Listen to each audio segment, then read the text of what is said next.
بسم الله الرحمن الرحيم. الحمد لله رب العالمين، وصلى الله على نبينا محمد وعلى آله وصحبه وسلم تسليما كثيرا. أما بعد،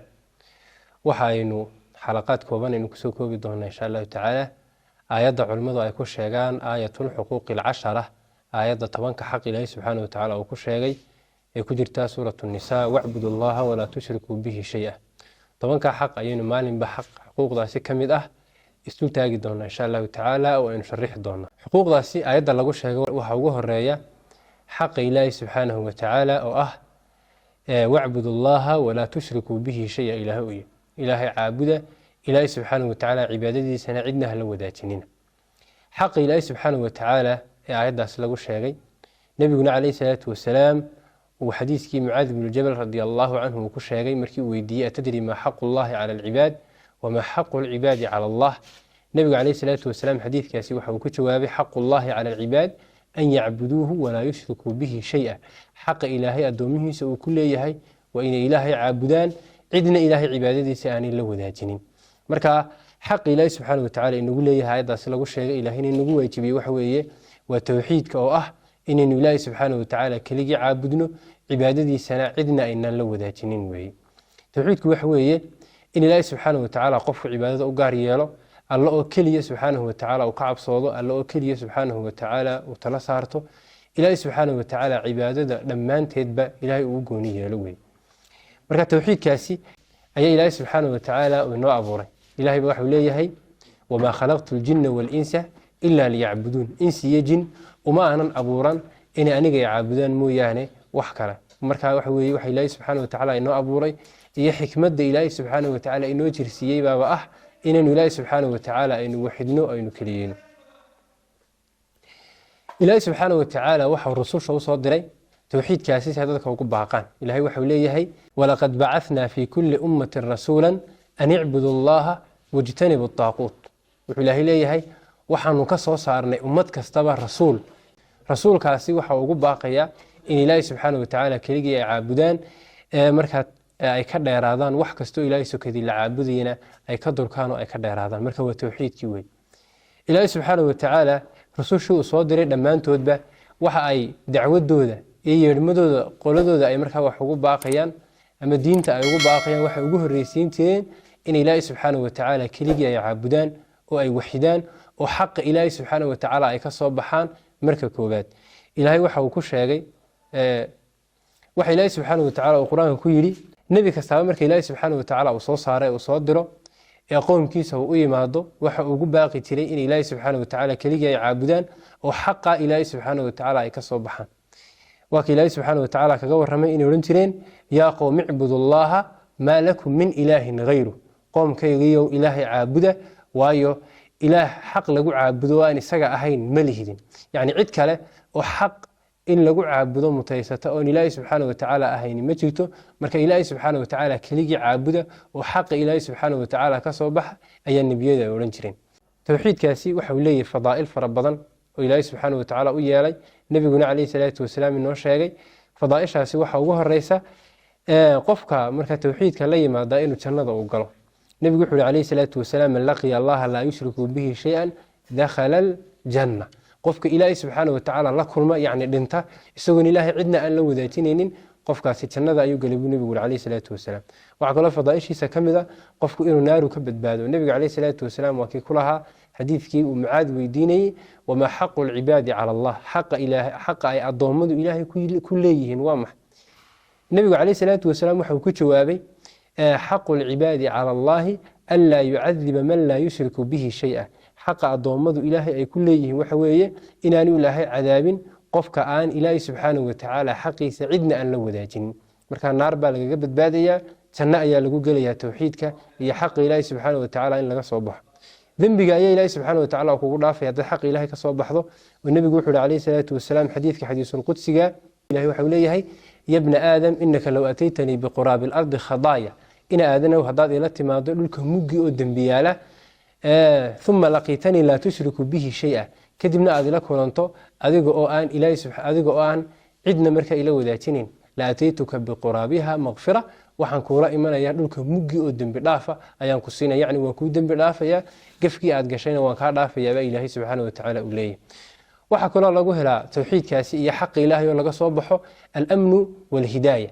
in qofku markaa amni uu helo iyo nabadgelyo iyo badbaado, naaraha ilaahay subxaana wa tacaala iyo ciqaabkiisa qofku uu ka badbaado, iyo hanuun inuu ilaahay subxaana wa tacaala qofka uu waafajiyo tubta toosan iyo dariiqa saxda ah. ilaahay baa waxau leeyahy subxaanahu wa tacaala aladiina aamanuu walam yalbisuu iimaanahum bidulm ulaa'ika lahum اlamnu wahum muhtaduun. kuwa ilaahay subxaana wa tacaala rumeeya ee tawxiidka qira ee ilaahay subxaana wa tacaala keliyeeya, isla markaa ilaahay subxaana wa tacaala cidna aan la wadaajinin ee shirkiga iska ilaaliya ee xaqa ilaahay subxaana wa tacaala u badhax tira, ulaa'ika lahum اlamnu wahum muhtaduun. kuwaasi waxay leeyihiin amni iyo badbaado iyo markaa nabadgelyo ayay leeyihiin iyo hanuun ilaahay subxaana wa tacaala ku hanuuniyo waxa ay dantoodu markaasi ay ku jirto.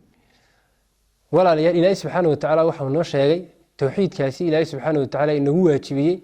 kasoo horjeedkiisa oo ah markaa waxa weeyaan shirkiga. ilahay waxau yidhi wacbudullaaha, waxau daba dhigay walaa tushrikuu bihi shay-a. ilaahay subxaana wa tacala cidna hala wadaajinina. shirkigu waa xaqii ilaahay subxaana wa tacaala oo cid kale la siinayo wey, waa dulmi ilaahay subxaana wa tacaala xaqiisii laga gelayo wey, waa cibaadadii ilaahay subxaana wa tacaala uu mutaystay ee xaqiisa ilaahay subxaana wa tacaala ahayd oo cid kale markaa loo leexinayo oo loo duwayo weeye. ciddaas cidday doonto ha noqoto, cid ilaahay subxaana wa tacaala u dhow ilaahay uu jecel yahay ha noqoto, cid markaa wax ilaahay subxaana wa tacaala ka fog ha noqoto. mar haddii xaqii ilaahay subxaana wa tacaala oo cibaadadii ah ilaahay cid aan ahayn la siiyo waa shirki, oo markaa waxa cid ilaahay subxaana wa tacaala xaqiisa la wadaagi kartaa ma jirto weeye. shirkigaasi ilaahay subxaana wa tacaala aad iyo aad buu noogaga digay. ilaahay subxaana wa tacaala shirkigaasi waxau ku sheegay dulmikan ugu weyn.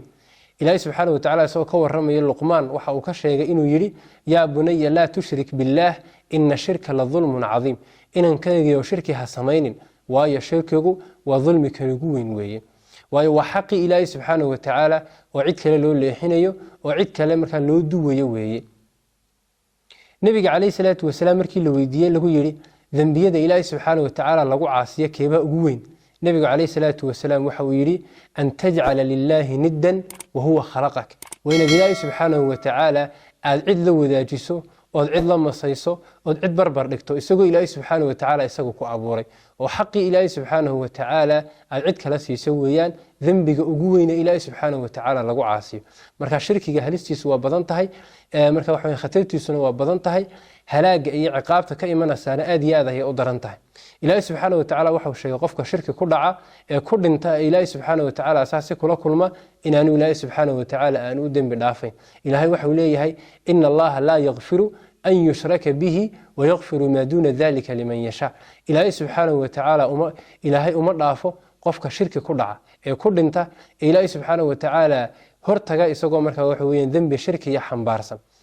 laakiin ilaahay subxaana wa tacaala dunuubta kale ciduu doona ayuu u dhaafa. marka waxa weeyaan shirkigu waa dembiga halista badan leh ee ilaahay subxaana wa tacaala aanu dhaafaynin qofku haddii uu ku dhinto. waxaa ka mida marka ciqaabka iyo markaa halaaga iyo dhibaatada uu markaa waxa weeye shirkigu leeyahay qofka ku dhacaa inuu markaa naar uu ku galo oo jannada markaa laga xarimo. inahu man yushrik billaah faqad xarama allahu calayhi aljanna wama'waahu nnaar. ilaahay waxa uu leeyahy subxaana qofka shirki ku dhaca jannadu xaaraan bay ka tahay, hoygiisuna waa naar ayaa ilaahay subxaana wa tacaala uu leeyahay. waxaa ka mid a qofka shirki ku dhaca in markaa camalkiisii uu sameeyey ee adduunka intuu joogay uu kusoo dadaalay oo dhan uu markaa waxa weeyaan uu buro oo uu baaba'o oo waxba kama jiraan uu noqdo. ilaahay subxaana wa tacaala waxau leeyahay lain ashragta layaxbatanna camaluk, haddii shirki aad samayso oo xaqii ilaahay subxaana wa tacaala cid kale aad u leexiso camalkaaga oo dhan ayaa burayay. marka shirkigu halistaasuu leeyahay, qofku diintiibuu kaga baxaya oo uu ku gaaloobaya oo waxa weeye miladii islaamka ayaa qofku dibadda uu ka noqonaya haddii shirkiga uu ku dhaco. marka qofku waxaa lagama maarmaana inuu shirkigaa barto oo uu iska ilaaliyo oo ilaahay subxaana wa tacaala uu ka magan galo, sidii nebi ibraahim calayhi salaatu wasalaam isagoo ah markaa waxa weeye imaamu alxunafaa ayaa markaa haddana uu lahaa wajunubnii wabaniya an nacbud alasnaam, ilaahayow aniga iyo caruurtaydaba shirkiga naga badbaadi oo naga kori ayuu lahaa. marka shirkiga waa inaad barato ood iska ilaaliso, waayo dhibtiisa iyo markaa waxa weeye ciqaabta ka imanaysa ayaa aad iyo aad u fara badan. shirkigu noocyo fara badan ayuu leeyahay. laba nooc bay culimmadu u kala qaadaan. shirkul akbar oo shirkiga weyn ah waana ka diinta lagaga baxayo qofka ku dhaca marka wax weyn uu ku gaaloobayo waxa kamid ah qofku inuu Ilaahay subhanahu wa ta'ala cid aan ahayn uu sujuudo inuu Ilaahay subhanahu wa ta'ala cid aan ahayn inuu bariyo inuu Ilaahay cid aan ahayn subhanahu wa ta'ala uu wax u gowraco waxa soo dhanba waxay kamid tahay Ilaahay subhanahu wa ta'ala xaqiisi oo cid kale uu siiyay bay kamid tahay waana shirki nabiguna kaleey salaatu wasalaam waa inoo gadiyay isagoo nabigu kaleey salaatu wasalaam ka waramaya marka waxa weeye gowraca nabigu wuxuu kaleey salaatu wasalaam la'ana Allahu man dhabaha li ghayri Allah Ilaahay subhanahu wa ta'ala hal la'nado oo naxariistiisa ka dheereeyo qofka Ilaahay subhanahu wa ta'ala cidaan ahayn wax u qaba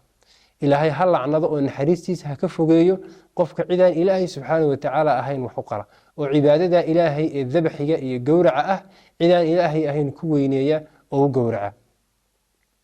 marka qofku waxa la rabaa waxyaabaha shirkiga ee shirkiga weyna ee qofku uu ku gaaloobayo marka waxa weeyaan Ilaahay subhanahu wa ta'ala xaqiisi oo cid kale la siinayo ah inuu ka dheeraado oo ka taxadaro oo ka digtoonaado shirkiga waxa kamid ah shirkul asqar nooc ay culimadu u yaqaanaan oo ah shirkiga kiisa yar oo ka kale ayuu ka koobsan yahay oo isaga diinta laga baxayo oo qofku markaa kuma gaaloobayo laakiin waa dambi weyn oo dambiyada waaweyn kamid ah shirkiga yarna nabiga kaleey salaatu wasalaam ayaa sheegay oo nabigu wuxuu yiri kaleey salaatu wasalaam akhwafu ma akhafu alaykum ash-shirkul asqar waxa aan idinku cabsida badanahay waxa weeye shirkiga markaa waxa weeyaan asqarka ee yar ee shirkiga weyn soo ka waabsan isaga laftarkiisu waa shirki laakiin ka kale ayuu ka waabsan yahay oo markaa waxa weeye markaa uu ka hooseeya shirkiga yar waxa kamid ah istuska qofku markuu Ilaahay subhanahu wa ta'ala caabudayo ee uu tukanayo ama uu soomayo ama uu quraan aqrinayo inuu Ilaahay subhanahu wa ta'ala aanu u barax tirine dadka markaa waxa weeyaan uu isku tusinayo oo dadka markaa waxa weeyaan uu leeyahay hal lagu amaano inuu taas markaa waxa weeyaan u jeedo nabigaana sheegay kaleey salaatu wasalaam oo yiri markii la weydiiyay lagu shirkiga asqarka waa maxay nabigu wuxuu yiri kaleey salaatu wasalaam huwa riyaa waa istuska waa qofka uu Ilaahay caabudaya laakiin cibaadadiisa dadka uu la qastinayo oo leh dadku ha kugu amaanaan oo markaa wax weyn kugu tixgeliyaan oo kugu qadariyaan waxa kamid ah shirkiga asqarka ah in la xidho markaa qardhaasaha iyo waxyaabaha la midka ah ee markaa gacmaha ee laga xidho markaa xanuunada iyo isha iyo waxyaabahaas laga xidho isagoo qofku leh markaa wax weeyaan xanuunka ay markaa wax weyn iga daaweynaysa ama isha iyo waxyaabahaas ay iga ilaalinaysa nabigu kaleey salaatu wasalaam wuxuu yiri man ta'allaqa tamimatan faqad ashrak qofka markaa wax weeyaan xidha qardhaas shirki buu sameeyay nabigu leeyahay kaleey salaatu wasalaam waxa kamid ah shirkiga asqarka ah in Ilaahay cid aan ahayn subhanahu wa ta'ala lagu dhaarto oo qofku markuu dhaaranayo uu dhaahdo wataan aabahay waaya ama aabbihi uu ku dhaarto ama qofku wuxuu qofku jecel yahay kale uu ku dhaarto ama kacbada uu ku dhaarto ama nabiga kaleey salaatu wasalaam uu ku dhaarto cid aan Ilaahay ahayn subhanahu wa ta'ala qofku hadii uu ku dhaarto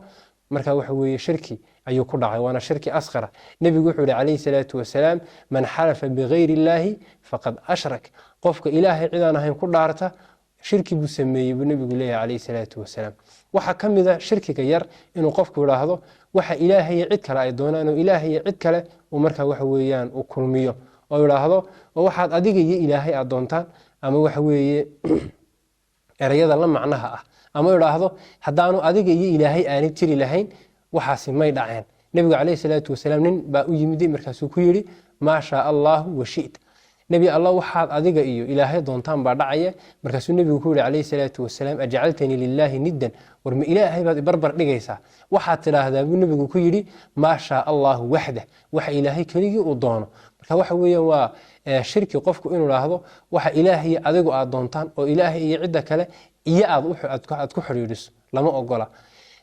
nabigu kaleey salaatu wasalaam wuxuu waa inaad tiraahdo thumma oo kadiba waxa Ilaahay doono kadibna adigu aad doonto oo mashiicada Ilaahay iyo doonista Ilaahay aad horeysiiso doonista qofkana aad ka dambaysiiso oo markaa wax weeyaan tusiso in markaa doonista qofku ay tahay markaa mid ka dambaysta doonista Ilaahay subhanahu wa ta'ala Ilaahay subhanahu wa ta'ala baan weydiisanana inuu xaqeena waafajiyo حق إلهي سبحانه وتعالى هو كصوبها إلهي سبحانه وتعالى وأبان مرينا الله نقدقه وصلى الله على نبينا محمد وعلى آله وصحبه وسلم تسليما كثيرا.